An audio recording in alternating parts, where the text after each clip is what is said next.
Do you ever wonder what happened to your friends from high school? I mean, you were so close. You laughed together, you cried together, you shared some of the best years of your lives together. And yet, somehow through life, you just lost touch.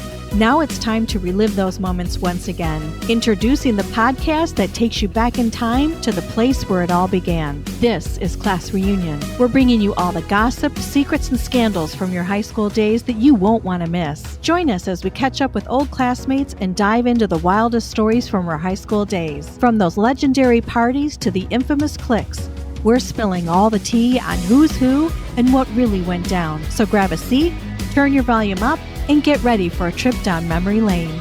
Class Reunion, the podcast that reunites us all. All right, listeners, we are back for another episode of Class Reunion, and let's welcome my friend, the leader of our theater group, Pop Connection, and the voice of an angel, Nicole Hakim Yohn. Wow. Thank you. Quite an intro, right? Yes. But Yeah. I told you I was so looking forward to having you on because from the outsider, you know, you were just this performer that everyone just knew was going to get the lead, not in a bad way. You were just fantastic. And so it was always such a treat for us as classmates to know you were going to be in a performance like The Wiz or whatever, all the plays you were in. It was just a delight for us to have somebody so talented at our high school. Oh, I really appreciate that. Thank you. Because I'll tell you, it's not always that feeling that you get, that. Yes, because we're going to talk about it. I asked Nicole because one of the reasons why I wanted to have her on was, to represent that part of our community within our high school. We had so many talented people at Groves High School to go on into a variety of movies and in theater, etc. Yes. But I said to Nicole, I called her ahead of time. And by the way, for our listeners, I know we're going to go through high school and we're going to reminisce and Gen X, but I want you to stay for halfway through this because we're going to have the most incredible conversation. And I don't want you to miss it. It's going to be very powerful. So, I am delighted that Nicole is trusting me to have this conversation with her. But I asked her, in the pre-call with her, I was like, Nicole, was it as easy as it seemed? And did you feel that pressure all the time? Because I just introduced you as this fantastic performer in our high school musicals. And then what is that like for the person who's on stage having that pressure? And you share with me what you said. So no, I didn't have that pressure because I didn't feel that way. Yeah.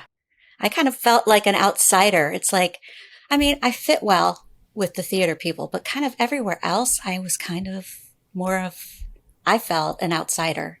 In the rest of the high school, the classes. Yeah. Okay. Well, and let's talk about that too, because I did think you had a separate secret group. Like I wanted to make scenery just to be part of it because it is this group that seems to have this unconditional trust and you're putting yourself out there in a very vulnerable situation and you're tweaking your skill set and on stage every week that you're practicing. And there's got to be a really good camaraderie that comes about with that, different than an athlete or something like that. That I always envied from the outsider's point of view. Well, really, but that's the whole thing about theater is anyone can be a part of it. You just have to find your spot. Yes. And it was never considered like, oh, we're theater people, we stick together kind of thing. You know what I mean? Anybody would always be welcome. And I don't think that we thought of ourselves as, like an individual only kind of group. You know what I mean? Yes, I agree with you. But then you did say you felt different outside of that group. So true. True. Yeah. But I guess it had a lot to do with, I didn't look very highly at myself. Mm-hmm. Right? Yeah. I was very self-conscious, easily disappointed, or I just didn't feel good enough, to be honest with you. That's the best way of saying it, because it's really the truest. I wondered if that was the case, but when you shared that with me, it was like, boy, my thought behind what that role is exactly what I thought it was, which is, some self-doubt masked in this ability to go on stage and kill it, knock the play. out of the park. So I just appreciated you sharing that, because we all have this perception of how everybody is in high school. And then when you really ask and get down to it, there's insecurity no matter, being the best football player or the best singer, whatever the case is. I think there's always going to be in high school that insecurity. And I think we were also, part of the reason why I'm doing this, we were also a generation that never spoke about that. Like, talking about your feelings was not something very common. Or being able to identify why you feel the way that you do was just not common for us. But on a fun note, what was your favorite performance? Oh, during high school? During high school. Okay, it has to be The Wiz. I know. It was so good, Nicole. It was so good. I mean, Ted and Doug and just everybody. Yes. But, like, you couldn't separate the three of us. You know, we're always together, and to be able to do something and be that close with them in the show was so fun. Now, are you talking about Ted Raimi? Mm-hmm. Okay. And do you keep in touch with the Raimis? I haven't. I've sent him little hellos for his birthday every once in a while, but that's about it. Yeah. I mean, I did talk to him one time, but it was very briefly. We had Sam, who was older, and Ted Raimi. And I mentioned the success of our classmates. They went on to TV shows, movies, the Spider-Man production. Wasn't that Sam Raimi's? The beginning, yes. Yes. And then Ted was in some kind of Odyssey movie or show. Oh, he was on Xena. Oh, okay. Warrior Princess? Something like that. Yeah. So we definitely, and then we had not The Wiz, but we had the production with Johnny Depp in Pontiac, Michigan, The Oz. Oh. The Great and Powerful Oz, or like a modern version. And yes, I think that was Ted or Sam. It was Sam. Was Ted in it too, though? Well, so many people were. Teachers were brought back. There was a lot of local faculty that was part of that movie. So Grove's Falcons have it going on. Let me tell you. Right. So just quickly, still staying with high school. So was there a teacher that impacted you the most, good or bad? Geez, really, I got along really well with all my teachers, really. Yes. There was one, and I won't mention names, but there was one that if it were today's world, he would have been very in trouble. Let me just put it that way. But yeah, Mr. and Mrs. Labatt were just, of course, awesome. Yeah. And we just recently lost Mr. Labatt. So that was, I saw that. Very sad. But also Mrs. Slaughter. Yes, everybody loved Mrs. Slaughter. Oh my gosh. I just loved her because she was just so down to earth. Do you know what I mean? Yes. And she just told you like it was. Yes. And I really appreciated that. Yes. She treated us like adults to some degree, as if we weren't just, her students, but just, I don't know how to explain it. I didn't have her, but I obviously knew of her and saw her in the hallway a lot. So anything that you would go back and say to your younger self, because I know we want to reminisce about high school, but there's so much to your story thereafter. So is there anything that you would have said to your younger self at that time? I probably would have said something like, you're not the only one that feels this way. Mm-hmm. And it's okay. Mm-hmm. Mm-hmm. And don't close doors that you haven't even attempted to try to open. There's a t-shirt.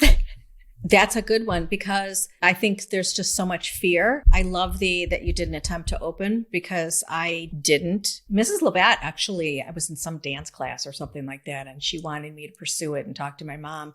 I couldn't twirl across the stage for the life of me, but she wanted to expand my horizons and felt that I would, enjoy it. And I didn't open that door. I didn't even, there's so many doors I wanted to open that I just was too afraid to go in. So I love that saying. Did you drive yourself to school? No, I took the bus. I was a bus girl the whole time. Which is incredible, because we're going to go to your children, but are they full-time bus? Well, when we were living in the historic district in Pontiac, yes, I wanted them to go to West Bloomfield schools. Okay. And we had to drive them. So there was that. But then when we moved to Richmond, I was like, yes, they can take a bus. Woo! Yes.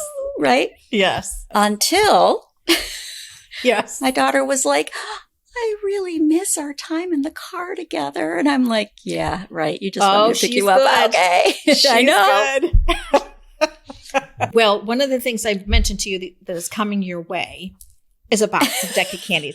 Remember these candy necklaces? Yes, I right? do. So I'm going to put mine on. Here, hang on. You will be getting a box. Was there a candy that you loved to get when you were like riding your bike up to the drugstore or whatever you did? Candy necklaces or bracelets or whatever they were. Yep. I better get this insured. The bottle, remember like the little Coke bottles and wax? Oh, yes. I can't believe you said that because I was going to pull this out and say, do you remember these? Yes, you will be getting this in your box. Yes. Isn't that amazing? Yes. That's the best. Yes. And of course, Razzles. Razzles are in there. Razzles and then were the awesome. little paper candies that you eat off yes. Yeah. So I love those. I hope you enjoy that. But yes, this is just something we did and everybody loved it and ate it. And good golly, they don't make this candy like they used to. It was fun. Oh, and do you remember those big sticks with the sugar inside? What were those? Pixie sticks? Yes. Is that the name of them? Pixies? Yeah. Yes. I'll never forget at Julia Hord's birthday party. I don't think it was high school. It might have been. I don't know when it was, but anyway, we had like a little search outside to find things outside of our house. Oh, right. Like a little scavenger hunt. Yeah. And I'll never forget in her tree, they had these big, huge pixie sticks, like huge. Oh my gosh. That was so fun. That's very cool. cool. A fun time. Hey, sorry for the interruption. I've got some sweet news to share about Old Time Candy. They're all about bringing back the classic candies we grew up with and love. How, you ask? With the Decades box, of course. It's like taking a time machine back to your childhood, only sweeter. Personally, I've ordered from Old Time Candy to add some pizzazz to friends' milestone birthdays, and wow, was it a hit. Each box is jam-packed with goodies from the decade of your choice that will transport you back in time with a single bite. Plus, this family-owned business has been run by candy lovers for candy lovers since 2000. So if you're eager to relive the good old days, go ahead and check out Old Time Candy. You won't regret it. All right, now let's get back to the show. Okay, so we've graduated. You've gone to college. So you graduate and you're still loving performing and you want to talk about that transition to New York or wherever you want to take the next step here when you met Chris and your husband and all that. Well, Chris and I met in undergrad. Well, I was an undergrad. He came into the Hillberry, which was the graduate program. Mm-hmm. And we dated and, fell in love. Yes.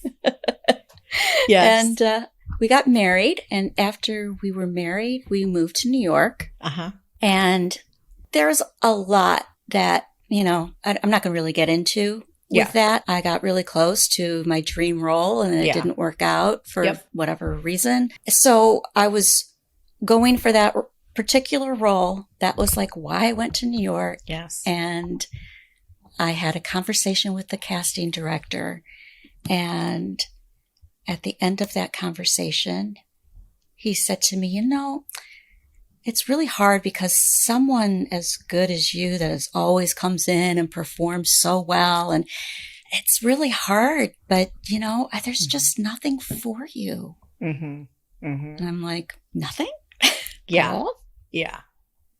So there's so much more that goes to this story, but it's too long. That was, and I didn't know it then, but that was one of the times that it was a very, very noticeable slip into depression for me. Yep.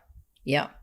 Now, looking back, I can see that I had it my whole life practically. Mm-hmm. Mm-hmm. And I learned very early on, because of course you're not supposed to talk about it. Right. Right. To put on this amazing mask. And if it comes up for whatever reason, when I'm speaking to somebody, they think I'm joking. Mm-hmm. No way. You? Right. Right. No way. That's right. No. Even a psychiatrist did that with me. He was like, okay, like totally your words do not match the way you are talking and looking at me. Yes. And I'm like, well, I learned well. I learned well. Yeah. And we're going to expand on that. But when Nicole first brought this up, I was like, listen, In the 80s, there was no toolbox. There was no name to anything, whether it was ADHD or depression or any of those, even narcissism now is such a hot topic. Don't gaslight me. We didn't use that lingo. We didn't know any of that. And so it was either you were just suck it up and we were all the same in school, or you were really an outcast because you were needing different types of way to learn or whatever it was. And it's like, we really didn't have enough to allow us to have those conversations. And that's why from this moment on, I'm thanking you for this, because it's so incredibly important and your trust in me is valued. I don't want to get upset, but I love you. And so this is so meaningful to me to have this conversation because you're not alone. And I really wish this was part of our dialogue back in the day. So I've kept in touch with Nicole, being on Facebook, nothing too major. We've run into some of the same social circles as our kids were older. So Nicole is not unusual for me to have a conversation with, but where we are going to take it is something that's new and important. And so when we were on Facebook, I happened to notice I received an offer. She had started a page called You Have Power Over Your Depression. And it's on Facebook, and I highly encourage you to join. And so I was really proud of you for starting that group. So thank you for that. But New York is tough anyway. Mm-hmm. And then you have this dream that you anticipated moving forward with, and you're now seeing your body change and allowing the depression to take a little bit over you. Was that slowly? Was there a particular catalyst besides just New York, or how did that become strong enough for you to know depression was your label? So there were many times that I had suicidal ideations, mm-hmm. and those are just thoughts mm-hmm. of suicide. Mm-hmm. So there are you could think of it as 3 levels of suicide, right? So there's the thoughts mm-hmm. that come into your mind. Mm-hmm. The next level that it starts to become very scary and you get whisked away to the emergency room mm-hmm. is when you start having a plan. And then, of course, the third is attempted or completed suicide. Mm-hmm. Mm-hmm. So at that point, I was more in the thinking mm-hmm. stage. And I mean, that would come and go a little here and there. And I would never understand, necessarily why. Mm-hmm. Now I know it's the depression talking to you. Mm-hmm. I've come to learn that when I'm really down on myself and talking very badly about myself, and that it is not me. Yeah. It's the depression. Yeah. Because the depression wants to keep you sick. Mm-hmm. Mm-hmm. Because it's still wanting to exist inside mm-hmm. of you. Mm-hmm. Right? So actually, my husband is the one that pointed that out to me. That was one of the most amazing things he gave me mm-hmm. was that realization. Even still, when you are really, really deep down into it, and the way I describe it to people is you feel like you are in the blackest, just the darkest, deep hole. And you look up and there's a teeny, weeny little pin of light. Oh. And you so want to get to that light, but you can't. Mm-hmm.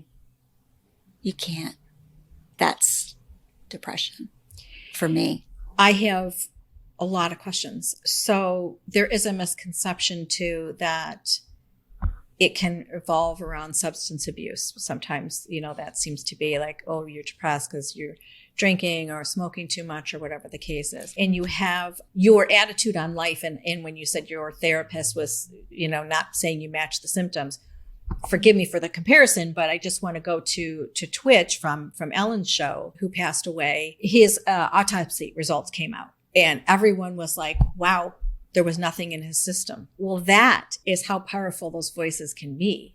Yes. You don't have to have anything in your body except the wrong words to take you down. Yep. And I think that was an eye opener for people, because I just don't know if they thought maybe he was taking pills and drinking to do the final stage. And that is not the case. And so when that came about, one of the things that I really wanted to probe with you today, this is my impression. I think depression gets the least amount of support. We've talked about that. You can walk for breast cancer. You can walk for leukemia. You can do all these walks. And then there's this, how badly do people want to get involved in fundraising for the right resources for people with depression? Because it sounds depressing, right? And that's really not the case. There's all sorts of ways to combat it. And then there's the infamous, when something happens, if you know a loved one, here's the number, call 1-800-SUICIDE line. And I can't tell you how much that unnerves me. Not because people don't mean to be, they want to be genuine about that, but you are placing everything on top of the person who can't get out of bed in the morning. If they were feeling like there was only a tiny bit of light, why are we leaving the phone call to them to say, oh, go get help? And I would rather learn from you today. And this is why this is so important, why I wanted you to talk about it. What are the words that you need to hear from someone like myself who's calling you? And let's say I'm just checking in and we're just having a normal conversation, but I'm sensing something, or I don't know. I want to know the vocabulary that you need from people to help in any way, or I just would rather be in the upfront part of the conversation than waiting to where it's too late. And I don't know what those trigger words are that allow you to feel safe. And I would love to have you explore that with me, because I think that's where people fail. Not just to put something on Facebook and say, I'm doing my Facebook check-in. Is everybody okay? I want to know the words. Okay. So here's the Sorry, I'm getting part. passionate about it, but it irritates me. No. Oh, I'm glad you are, because it's important. It's funny because the way I look at it is depression is a potentially fatal disease. Yes. Yes. Just like cancer. Yes. Just like heart disease. Yes. So when people get made to feel bad about taking medication, you wouldn't tell someone who had cancer not to go and get therapy, would you? Right. But people do to people with depression because they don't want anybody to know. No. This is the hard part. People can say and mean the most wonderful things. But it's that voice in your head that's going to turn it all around and make it all untrue.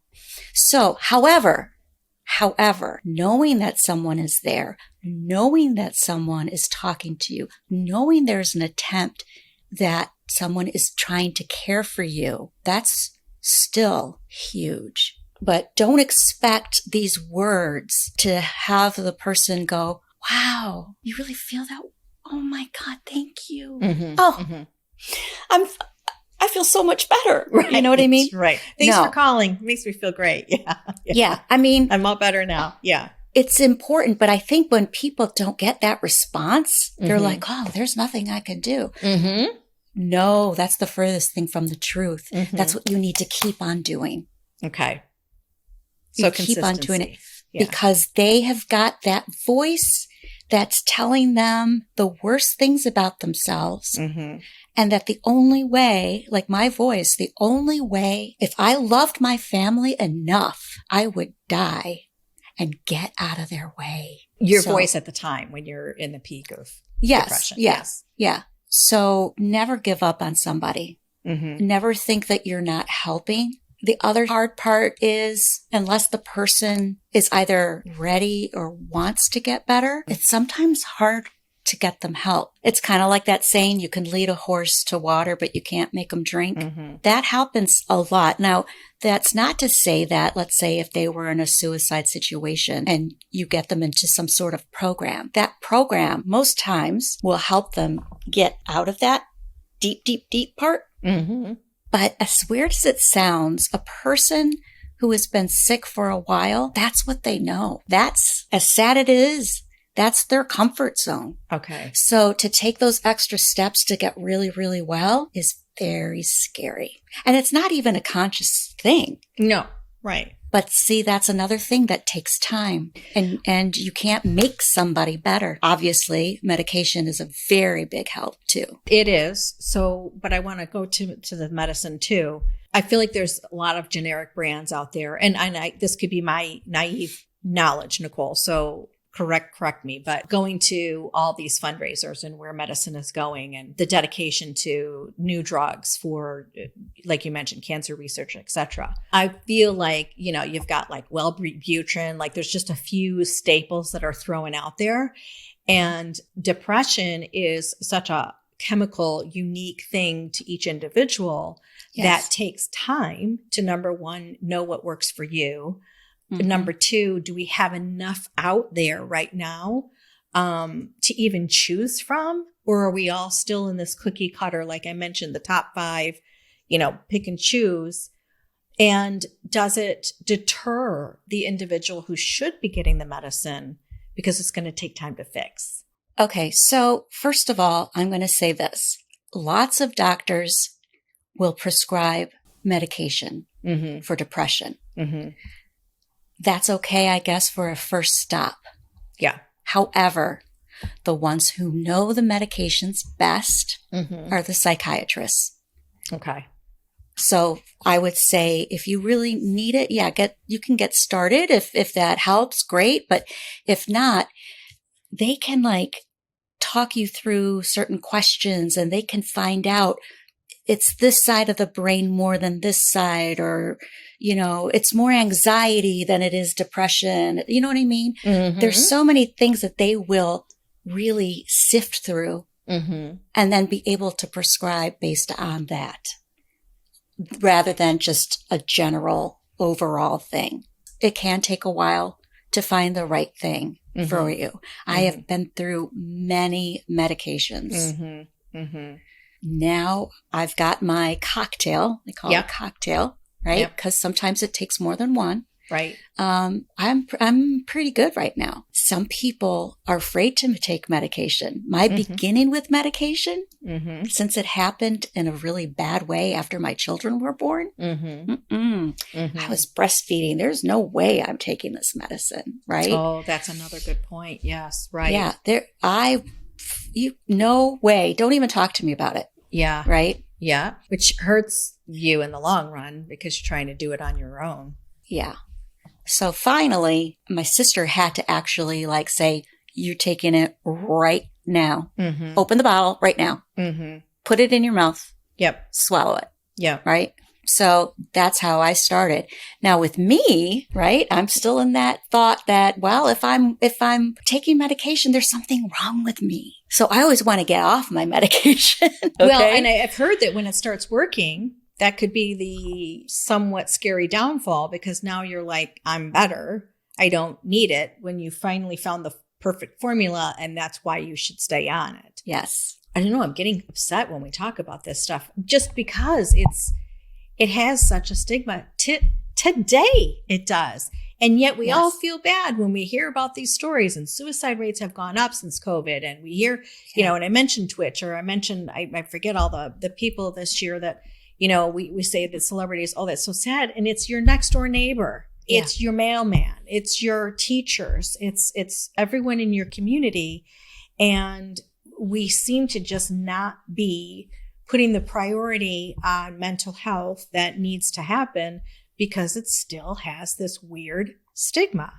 Yes. That's why we're not connecting with people when we're checking in, because those conversations still are so not transparent enough. What I am is a peer recovery specialist. And the reason why I became one is after I was hospitalized. Well, I wasn't hospitalized. It's a partial hospitalization program, which means that I go during the day, all day, go home, sleep at night, and come back the next day. And you do that Monday through Friday for as many weeks as you need to. Okay. That was the first time that I was in a room with people that were saying the same things that I thought. And the way that they would, not only their thought process, but some of the actions taken, and there were just similarities that were flying at me from all directions. And I was like, oh my God, I can't believe this. Mm-hmm. Mm-hmm. How can there be other people like me? But I also learned skills. I learned that I could help myself. Right. I'm like, what in the world? Are Right. you kidding me? Like, are you serious, Lau? I can do these for myself? This is how I change my thought process? What? Are you joking right now? We talked about the lack of toolbox. Like we had nothing. And sometimes it is just having some things in your arsenal aside from medication or the doctor. But on a day to day when these things hit you, to be able to pull that out and be like, okay, this is what I need to be doing to curb these thoughts and have them readily available instead of, when you're too dark. I'd rather be the proactive supporter or the proactive person who can pull something out of the bag and use it when you need it. And we just didn't grow up that way. And you mentioned the specialist who deals with trauma. We've also talked about this. Gen X was full of trauma. That's why we're this quiet group. Like we just dealt with shit, Sorry, but that's the way it was. And then we went on and we had careers or we got married or we did whatever it was. And you forget to go back and pay homage to that little child and say, I'm sorry, I didn't know what I didn't know. The other crushing thing that I wish our medicine, our health system would provide is funding for that, because it's a lot of time. These are not covered by most people's medical insurance, which I think is also an unfortunate deterrent. How do you feel about that? I had no idea that was the case. Yeah. I've been lucky, I guess, because everything's been covered for me. Yeah. So there's two sides. First of all, that is a terrible thing. However, on the other side, there's NAMI, but that's a place where you could go and get help. Now, I don't know if they have free medication and things like that. See, I've never had to. I'm going to look into this more research before I say it's National Alliance of Mental Illness. Okay. Nation's largest grassroots mental health organization. Listen, the fact that I had to look it up means we don't know enough about it.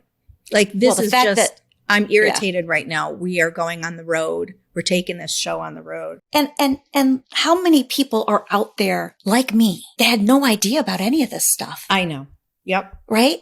So, and I'm doing this in my 50s. Right. That's why I think this is so important.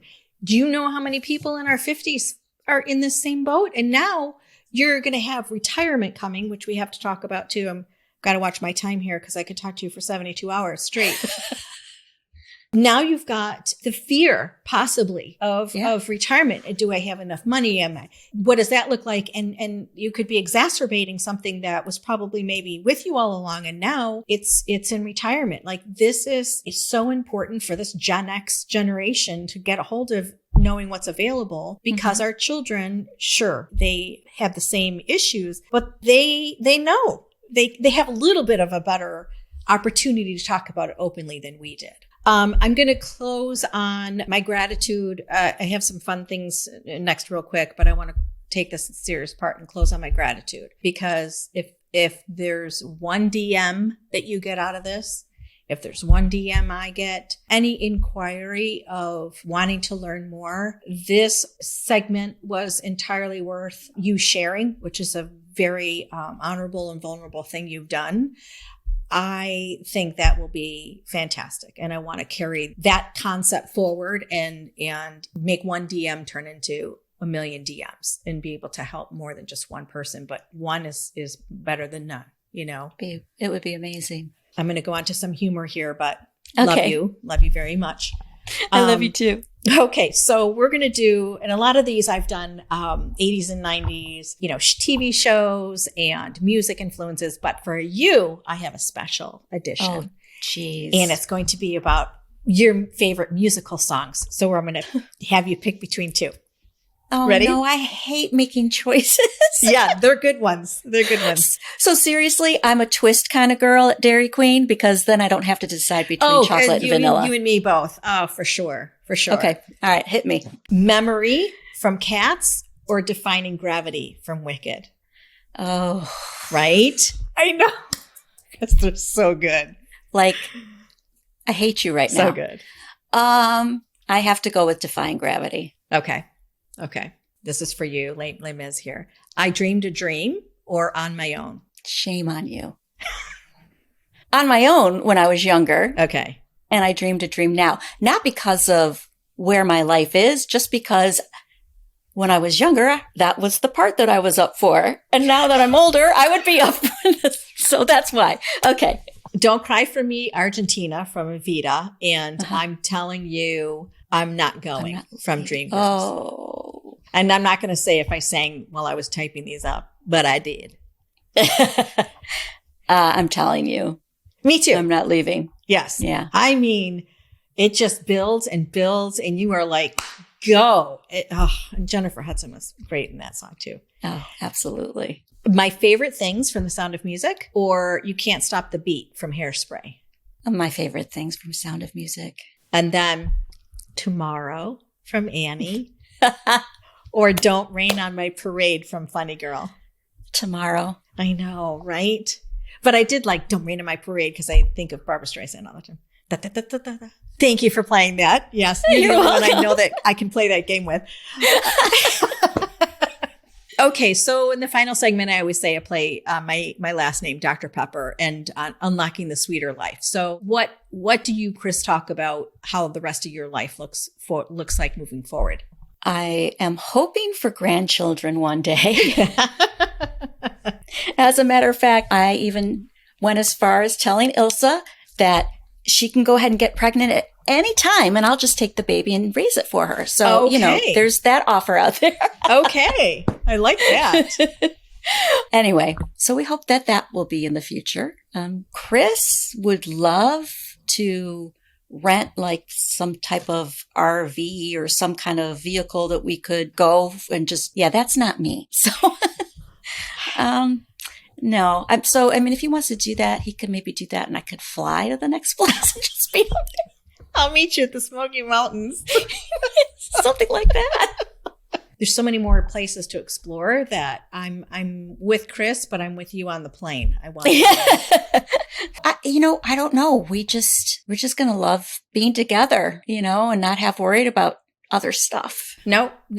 And I love that answer because that is truly the most meaningful part. I just didn't know because you're originally from Michigan, you still have a place in Michigan, but you're in Virginia. Yeah. Your kids, our world is so mobile now for them. So who knows where they'll end up. Right. And I just didn't know if you had a favorite place that you often talk about, like one day on the rocking chair. Well, he loves it here. Yeah. All my family is home. Mm-hmm. That's where that RV comes in handy because that's right. Well, see, now that I could do that. Yeah. We'll be older, so we won't be able to make it the whole way in one night. You'll so have we'll to just stop halfway. Right. That's funny. Get cozy in our RV. Well, I'm going to let you go. I have learned an awful lot. And I thank you for helping me and listening to your story. And aside from that, it's just part of your makeup. The rest of who Nicole Yohn is spectacular. And you are a wonderful mother, a great wife. You're a very good friend. I appreciate you doing this for me very, very much. So I look forward to hearing everyone's feedback because I think today was very important and special to me. And I just want to thank you so much. Oh, gosh. Thank you. I didn't do anything for you. All right. We have our 40th reunion coming up next year. So get ready for that. God, but thank you so much for being on. I love you and we'll talk soon. Love you too. Okay, honey. All right, friends. That's it for this episode of Class Reunion Podcast. Thank you so much for listening. And if you enjoyed this episode, please subscribe to the show, write us a review, and share this podcast with a friend. Until next time.